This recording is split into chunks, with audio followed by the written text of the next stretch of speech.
It's a great pleasure to be back to Hope House. I am a friend of Hope House. And I want to start by thanking James. It's not easy to get up to tell your story. And I want you to know that I am grateful that not only have you gotten the services and treatment that to help you on your path to recovery, that you're paying it forward by being a peer advocate, and that you came to understand that seeking help is a source of strength and not weakness. And to all the men who are here today for whom see Hope House as a source of support, I want you to know that every day is a new day, and asking and seeking help is strength and not weakness. Oh, there. So for the trifocals, I also want to thank Paul and our good friend Fred Newton, who's the CEO, who's with us in spirit, and he is on vacation. This is our third time of trying to arrange being at Hope House in between what I'm lovingly referring to now as sunflakes rather than snowflakes. A little reframing, you know. As we all know, opioid addiction is an epidemic. We need to label it, we need to contain it, we need to address it. In Massachusetts, it's impacting individuals, our families, our neighbors, and our friends across the Commonwealth. As poignantly reminded by James, and many here today know, behind every statistic is a very real person. And the facts, except I'm not exactly sure where the charts are. We're blocking them. That's all right. Over there. We're up here. Thank you, Commissioner. So if you look over here, the purple line represents the 2013 motor vehicle fatalities in the Commonwealth. The blue line represents the opioid-related deaths in the Commonwealth. And more people die from an opioid-related overdose than die from a motor vehicle accident by 2.5 times.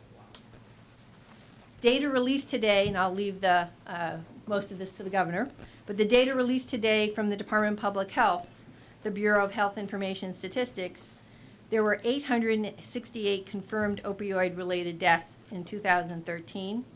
It's assumed that that number will rise to just under 1,000, to 978 deaths. That's a 46, almost 50% jump from 2012.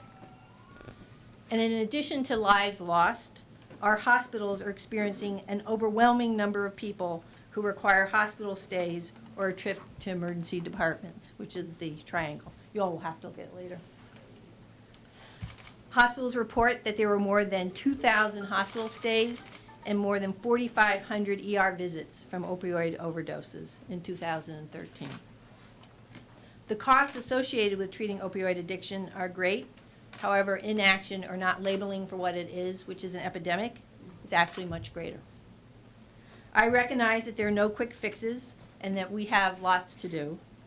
As a first step in tackling this issue, the governor has assembled a small or smallish working group, Attorney General Maura Healey and 14 other individuals, a number of whom are here today, that represent diverse backgrounds, different perspectives, and experiences related to prevention, treatment, intervention, and recovery.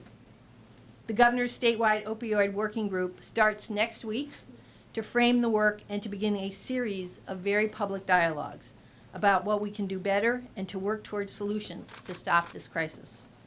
We need lots of tools in this toolkit. Again, I want to thank Fred Newton, who's a good friend, and all the members of the working group, many of whom are here today, for agreeing to serve in this capacity. We will hold, as I said, 4 listening sessions and public dialogues across the Commonwealth. The meetings are obviously open, and we hope to ignite conversation and strategies. The first is scheduled for March 10th, 2015 in Worcester, assuming no more snowfalls, from 4 to 6 p.m., and I want to thank Sheriff Evangelitis, who's going to help host that event. A schedule of the sessions will be posted on the Department of Public Health's website shortly. That's www.mass.gov/opioids. And for individuals who cannot attend sessions, we will be creating an online ability for comments to the Commonwealth. As the chair of the working group, I have pledged to the governor that these listening sessions will be completed in the next few months, and armed with the information, the group will make tangible recommendations by the end of May. You know, we have extraordinary resources in this great Commonwealth. You're in one today. We have world-renowned medical professionals, addiction experts who are willing to step up and help. The working group will collaborate with all these experts and many others across the state to review the problem and the ways in which we leverage our resources to reduce the rate of addiction. So it's now my great privilege to introduce my boss, the Governor of the Commonwealth of Massachusetts. Before I do, a couple of things, since his staff did not give me his official bio. One. We've known each other for a long time. You shouldn't need it. I don't. So I'm going to speak from the heart. Many people think of the governor as a man who, with extraordinary management skills, and he has those. So he has a really good head for numbers.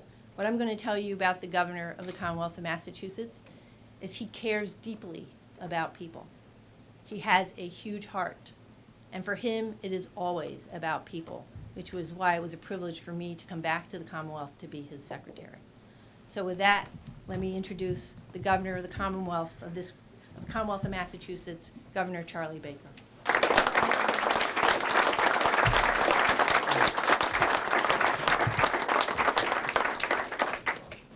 Somebody write that down. So I want to share that one with my mom and dad. My dad would like it. My mom would believe it. Thank you very much, Mary Lou. And I can't think of a better person to serve as Secretary of Health and Human Services or to chair this sort of a working group. And as I look out, I see several members of the working group here with us this morning, this afternoon. I want to thank you all for being here. And I want to thank Chief Justice for being here. And Judge Moynihan, I want to thank you for being here as well.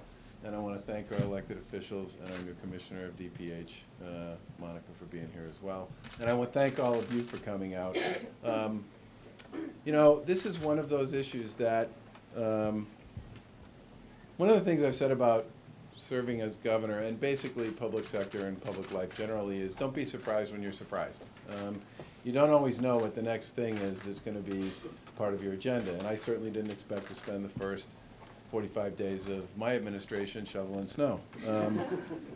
But that's kind of how the game gets played. And over the course of the campaign last year, I was struck by how many times I would enter a diner, be in somebody's backyard, invited, be in somebody's house, you know, sort of campaign, okay, around the Commonwealth. And I would always say kind of the same things to people. So tell me what's working and what's not. And after a while, I was just really surprised by how many people would tell me stories that related to opiate addiction.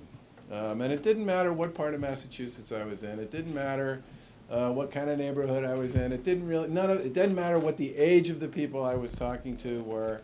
It was one of those things that just came up over and over and over again. Before we started seeing all the stories in the press about it. And it was one of those things that I said, you know, this is more than just anecdote. There's something deeper going on here. And of course, there were ultimately a whole series of reports and stories about what was going on with this. And I made it something that Karen Polito and I talked about a lot over the course of the last few months of the campaign. And we talked about it again in the inauguration, and we've actually scheduled this event 4 times. Yeah. So we're really glad that any of you came because we clearly had trouble making it happen. And the idea behind putting a working group together was twofold. Number one, to really give some people who have experience with this an opportunity to engage with one another and, more importantly, to engage with the public.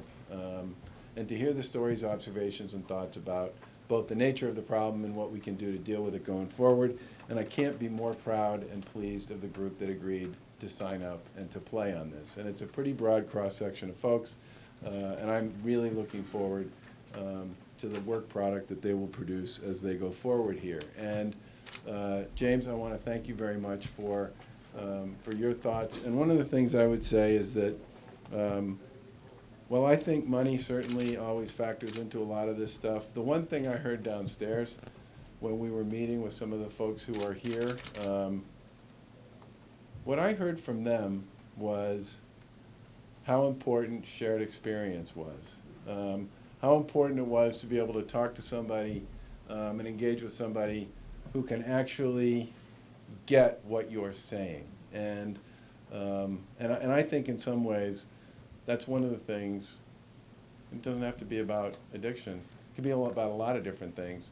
If you can find a way to create connection, you can find a way to create hope. And I think for many people, it's the connection as much as anything else that creates possibility. And I hope one of the things that comes out of all this is a lot more capacity to connect. And I thank you again for your comments this morning and your willingness to speak on behalf of Hope House and this community.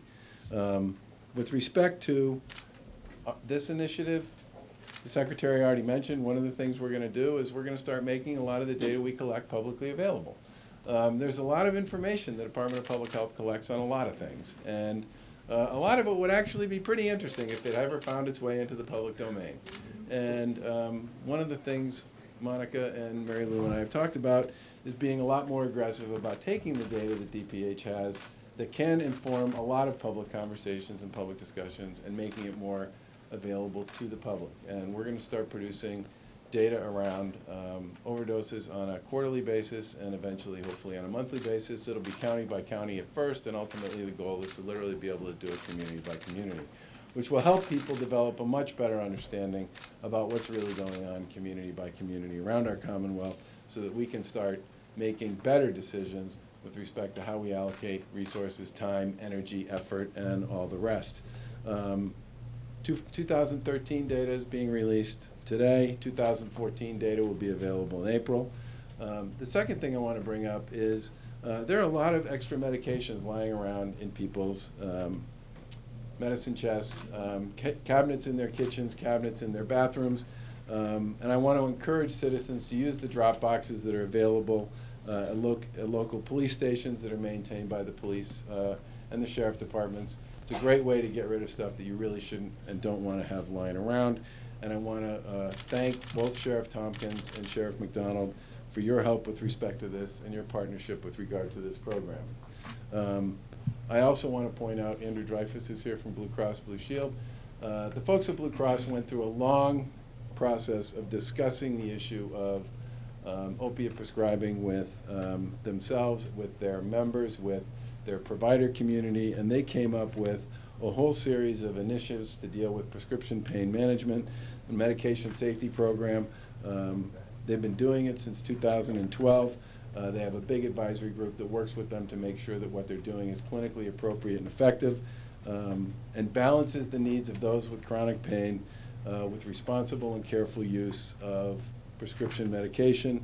And they've actually seen about a 25% decrease in opioid prescription claims, in particular with Vicodin and Percocet, over the first 2 years of the program. And we are certainly anxious to pursue some of the strategies and techniques that they've used with the Group Insurance Commission, which deals with state employees and retirees and their families, and the Mass Health Program as well. And we think these kinds of best practices and ideas developed in conjunction with the provider community, the patient community, and others can be a very nice way of building a strategy around prevention on the front end.